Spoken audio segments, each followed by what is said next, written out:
Hello friends, welcome to my channel sure education. आज मैं आप लोग के सामने बाल विकास को प्रभावित करने वाले जो कारक होते हैं उनके बारे में कई क्वेश्चंस लेके आई हूँ जो एग्ज़ाम की दृष्टि से बहुत महत्वपूर्ण है। ये आपके वन लाइनर क्वेश्चंस होंगे जो यूपी टेट में भी बहुत इम्पॉर्टेंट काम आएंगे।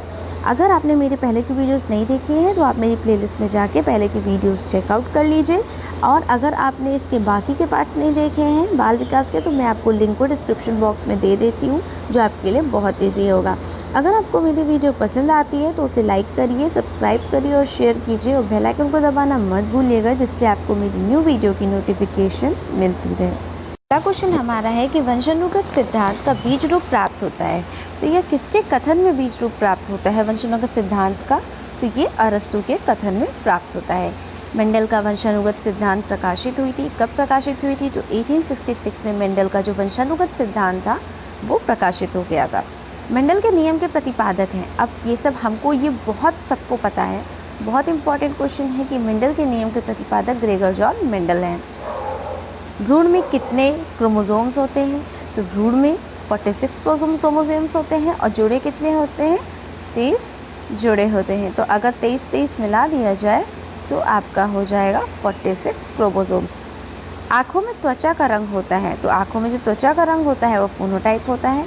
नर क्रोमोसोम्स, ये बहुत इंपॉर्टेंट है, कई बार इसमें लोग कंफ्यूज हो जाते हैं। जो नर क्रोमोसोम होते हैं मेल वो XY करके होता है और जो मादा क्रोमोसोम होते हैं वो XX करके होता है। निषेचित अंडा क्या कहलाता है? तो जो निषेचित अंडा होता है उसे हम लोग भ्रूण नाम से जानते हैं। नेक्स्ट देख लेते हैं कि शिक्षा मनोविज्ञान शिक्षण विधियों के चयन में शिक्षक की सहायता करता है, यह कथन किसका है? तो ये जो शिक्षा मनोविज्ञान है जो शिक्षण के चयन में शिक्षक की सहायता करता है, यह कथन स्किनर महोदय का है। मनोविज्ञान का वास्तविक अर्थ व्यवहार का विज्ञान होता है। मनोविज्ञान का वास्तविक अर्थ क्या होता है? तो मनोविज्ञान का वास्तविक अर्थ व्यवहार का विज्ञान होता है। मनोविज्ञान है, मनोविज्ञान क्या है? मनोविज्ञान एक विधायक विज्ञान है, निरीक्षण विधि में किया जाता है। अब देखिए निरीक्षण विधि, निरीक्षण नाम से ही पता चल रहा है कि किसी चीज़ को चेक करना है। तो निरीक्षण विधि में क्या किया जाता है? तो दूसरों का अध्ययन निरीक्षण विधि में किया जाता है, दूसरों को किसी प्रकार से चेक किया जाता है। मनोविज्ञान की उचित वस्तु है, जो मनोविज्ञान है उसकी उचित वस्तु क्या होती है? व्यवहार होता है।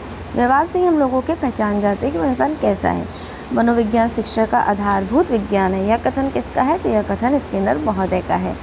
नर्सरी स्कूल के प्रारंभ करता है, जो नर्सरी स्कूल उसके प्रारंभकर्ता कौन है? तो उसके प्रारंभकर्ता फ्रोवेल महोदय हैं।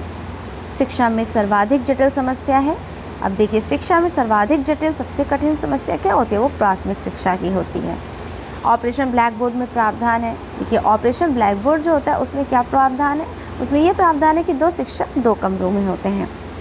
ऑपरेशन ब्लैक बोर्ड संबंधित है किस चीज़ से? ऑपरेशन ब्लैक बोर्ड संबंधित है तो प्राथमिक विद्यालयों में न्यूनतम सुविधाओं से ऑपरेशन ब्लैक बोर्ड संबंधित है। कि प्राथमिक विद्यालयों में जितनी भी न्यूनतम सुविधाएं हैं वो सब ऑपरेशन ब्लैक बोर्ड में संबंधित हो जाती हैं। डाइट का गठन किसके लिए किया गया है? तो ये जो डाइट है, डाइट का नाम आप सबने सुना होगा। डाइट का गठन किसके लिए किया गया है? तो प्राथमिक शिक्षकों के लिए डाइट का गठन किया गया है। बच्चों का सही मूल्यांकन होता है, कैसे होता है? जो बच्चों का सही मूल्यांकन होता है, सही नंबरिंग होती है तो वो मासिक परीक्षा में होती है। मूल्यांकन का सर्वोत्तम रूप सतत एवं व्यापक मूल्यांकन होता है। जो मूल्यांकन होता है उसका सतत रूप कैसा होता है? सतत एक व्यापक मूल्यांकन। प्रश्न पत्र का सही रूप है। अब देखिए प्रश्न पत्र का सही रूप पूछा गया है तो पहले आसान और बाद में कठिन प्रश्न पूछे जाते हैं, यही प्रश्न पत्र का सही रूप होता है। चलिए यहाँ पे देख लेते हैं विकास की अवस्थाएं। जीन पियाजे महोदय ने ही संज्ञानात्मक विकास का सिद्धांत दिया था, ये हम सबको मालूम है। देखिए विकास की 5 अवस्थाएं होती हैं। कितनी? 5 अवस्थाएं होती हैं।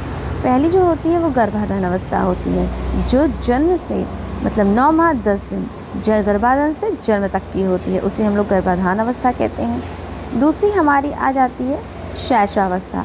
जो शैशवावस्था होती है वो जन्म से 6 वर्ष तक के लिए होती है।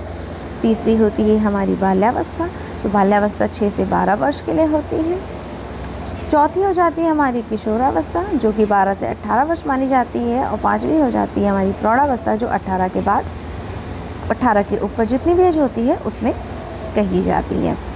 अवस्थाएं हमने पढ़ ली हैं, इसको आप मत भूलिएगा, बहुत इम्पोर्टेंट है। कि मूल्यांकन के पक्ष कितने होते हैं?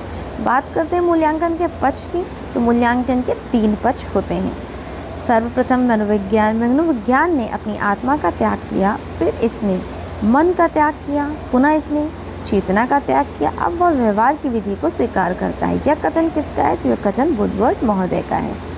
समीपता का सिद्धांत किसने दिया था? तो समीपता का सिद्धांत गुथरी महोदय ने दिया था। ये बहुत इंपॉर्टेंट है, एग्जाम में बार बार पूछे जाते हैं सारे सिद्धांत।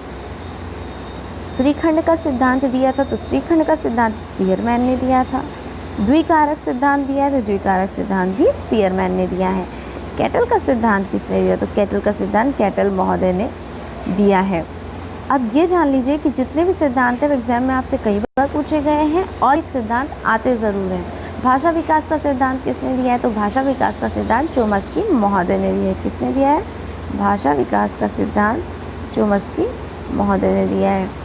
एक मैं ऐसा आपके लिए वीडियो बनाऊंगी जिसमें सारे के सारे सिद्धांत होंगे, आप उसे ज़रूर देखिएगा। अगर आपने पहले की वीडियोस मेरी नहीं देखी है तो आप मेरे प्लेलिस्ट में जाके देख सकते हैं। अगर आपको मेरी वीडियो पसंद आती है तो प्लीज़ इसे लाइक करें, सब्सक्राइब करें और शेयर करें और बेल आइकन को दबाना मत भूलिएगा, जिससे आपको मेरी न्यू वीडियो की नोटिफिकेशन मिलती रहे।